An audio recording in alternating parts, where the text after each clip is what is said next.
स्वीकारा जा रहा है, कहीं अंतर्राष्ट्रीय गीता महोत्सव के रूप में और कहीं योग दिवस के रूप में, कहीं आज विश्व ध्यान दिवस के रूप में और कहीं बंगाल जैसे राज्य में 6.5 लाख लोगों के द्वारा एक साथ गीता पाठ करने के रूप में ऐसे कई जो गौरव प्रकट हुए हैं, वो हमें लगता है हमारे नए भारत के नए स्वरूप की एक पूरे विश्व को पहचान करवाते हुए दिखते हैं।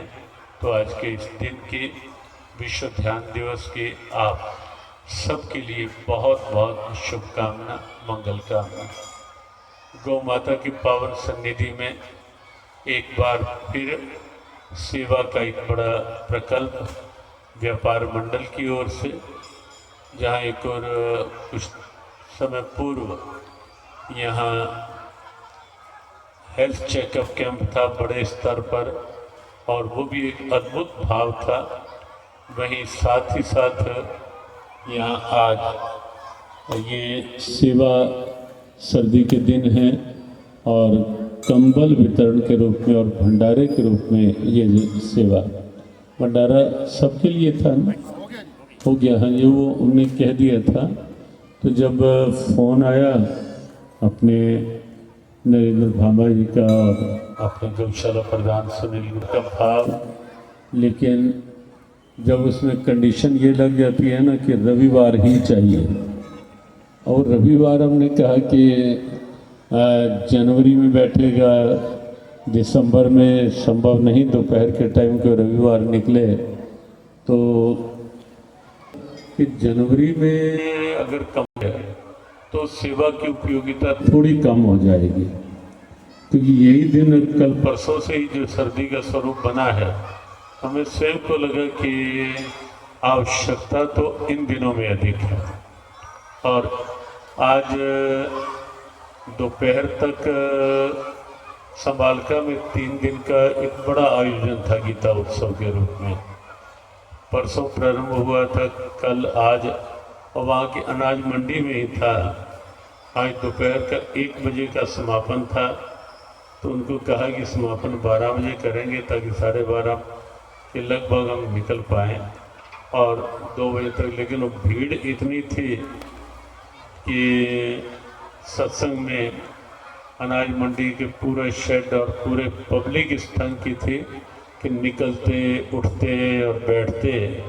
और आगे 4 बजे आज विश्व ध्यान दिवस के उपलक्ष्य में 4 से 6 तक कुरुक्षेत्र में भी एक आयोजन है, वर्ल्ड मेडिटेशन डे के रूप में, ध्यान साधना के रूप में। वहाँ की यूनिवर्सिटी, कॉलेजेस, उनके वाइस चांसलर, स्टाफ और उनके साथ एक बीच में आने का योग बन गया। ये भगवान की कृपा। बस 2 ही शब्दों में, सेवा जब की जाती है, सेवा किसी पर एहसान नहीं होता, सेवा कर्तव्य की पहचान होती है। किसी को कुछ दे करके हम वस्तुतः किसी पर वो नहीं कर रहे होते, ये तो ये मान के चलें कि ये सच्ची समता भी है, सद्भावना भी है। सेवा ही सच्ची समरसता भी है। सेवा व्यवहारिक सत्संग है। सत्संग का एक रूप होता है कि मंच पर व्यासपीठ से कथा कहना, लेकिन सत्संग का एक व्यवहारिक रूप होता है कि जब इस ढंग का वातावरण हो और उसमें जब हम ज़रूरतमंदों को ज़रूरतमंद की चीज़ और समय के अनुसार वस्तु दे रहे हों, तो वो सेवा का एक व्यवहारिक रूप है। वास्तव में सेवा का एक पारस्परिक संबंध ऐसा है कि सेवा करने वाले को तो लाभ देती है, लेकिन उसके साथ साथ जो सेवा कर रहे होते हैं, क्योंकि action reaction equal and opposite का सिद्धांत है न्यूटन का, तो क्रिया की प्रतिक्रिया होती है। सेवा जिसके प्रति की जाती है, उससे अधिक लाभ जो कर रहा होता है उसको संतुष्टि के रूप में मिलता है। एक छोटी सी बात कह करके, बद्रीनाथ की ओर एक संत जा रहे थे। कोई संकल्प था नंगे पांव चल के जाने का। नीचे जगह जगह पे बीच में बर्फ आ रही थी और पांव ऐसे हो गए बिल्कुल ठंड में जम से गए। चलना मुश्किल हो गया, एक जगह बैठ गए, बिल्कुल अकड़े से हुए पैर। सामने से एक युवक आता हुआ दिखाई दिया। संत ने उसको रोका, कहा भाई एक काम कर, तू कुछ देर के लिए बैठ करके मेरे पाँव के तलवे थोड़े मसल दे ताकि मैं फिर चलने योग्य हो पाऊं। युवक ने कहा महाराज आप तो अपने पैर दिख रहे हैं, मेरे तो अपने हाथ ऐसे हुए पड़े हैं कि जैसे साथ है ही नहीं, हाथ इतने ठंडे हुए पड़े हैं, और मसलने की बात कैसे हो पाएगी। संत ने कहा भाई करके देख, फिर भी कोशिश कर। उसने जैसे कैसे धीरे धीरे धीरे करना शुरू किया और करते करते कुछ देर में हाथ तेज चलने लगे, और जैसे जैसे हाथ तेज चलने लगे युवक कहने लगा कि महाराज ये चमत्कार हो रहा है। संत ने कहा कैसा? कहा मैंने तो आपके पैरों को थोड़ी गर्मी पहुंचाने के लिए किया था, लेकिन मेरे शरीर, मेरे हाथों में एक नई चेतना आ गई और मेरे पूरे शरीर में जैसे सर्दी का प्रभाव ही कम हो गया। तब संत ने कहा भाई सेवा का यही फल है।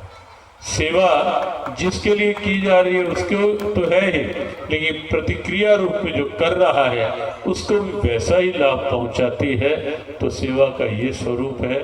इसलिए सेवा ये मानकर करना चाहिए कि सेवा भगवान ने सामर्थ्य दी है और उसको उस सामर्थ्य का सदुपयोग है सेवा। और सच बात ये है सामर्थ्य लाए भी नहीं थे, लेकर जाएंगे भी नहीं। पक्की बात है या नहीं? आए थे लेकर भी नहीं आए थे, जाएंगे लेकर भी नहीं जाएंगे। यही मिला है, जो मिला है यही के लिए मिला है। बस जिससे मिला है उसका मानकर सदुपयोग कर लें। और एक छोटी सी बात और, जो सामर्थ्य मिलती है ना वो केवल अपने लिए ही नहीं मिलती, उस सामर्थ्य पर कुछ अंशों में उनका भी अधिकार होता है। जैसे गौ माता का भी अधिकार है हमारी सामर्थ्य पर, वो केवल हमारे खाने पीने के लिए नहीं है, गौ माता का भी अंश। इसीलिए गौग्रास की परंपरा है। अन्य प्राणी जो बेजुबान हैं उनका भी एक अंश हमारी सामर्थ्य में होता है। इसीलिए भूत यज्ञ का, प्राणी यज्ञ का विधान है हमारे सनातन धर्म में। और फिर जरूरतमंदों के प्रति जब सामर्थ्य का सदुपयोग होता है, वहाँ न केवल सेवा गौरव पाती है, मानवता गौरव पाती है, संतुष्टि स्वयं को मिलती है, दूसरे को मिलती है, और दोनों में निवास करने वाले भगवान नारायण भी निश्चित रूप से सेवा से प्रसन्न होते हैं।